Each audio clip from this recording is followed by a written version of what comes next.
এই আপনাদের মতো বাবা মায়েদের জন্যই আজকে শত শত ছেলে মেয়েদের সংসার ভেঙে যাচ্ছে। এই মানুষটাকেও তো কখনো শান্তিতে থাকতে দেননি। নিজের যখন যা যেভাবে করতে ইচ্ছে হয়েছে তাই করেছেন। নিজের মেয়েকে বিয়ে দিয়েছেন, এখন সেই সংসারও যায় যায় অবস্থা। নারীর স্বাধীনতার নামে আপনারা কিছু সংখ্যক নারীরা যা করছেন, এটাই নারীর কলঙ্ক। আচ্ছা, আধুনিকতা মানে আপনারা কি বোঝেন?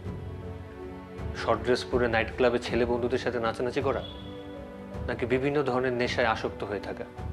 এগুলো কোনো কিছু আধুনিকতার মধ্যে পড়ে না। আর এই যে আপনি বাবা হিসেবে কখন এতটুকু জানতে চেয়েছেন রাত বিরাত আপনার মেয়ে কোথায় থাকে, কার সাথে মেশে, সে কতটুকু সুরক্ষিত আছে? কিছুই আপনি জানেন না।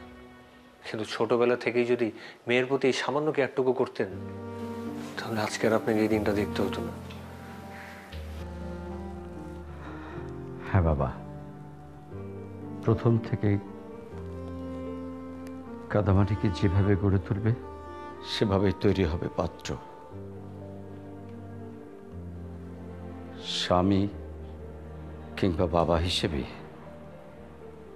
এটাই আমার ব্যর্থতা।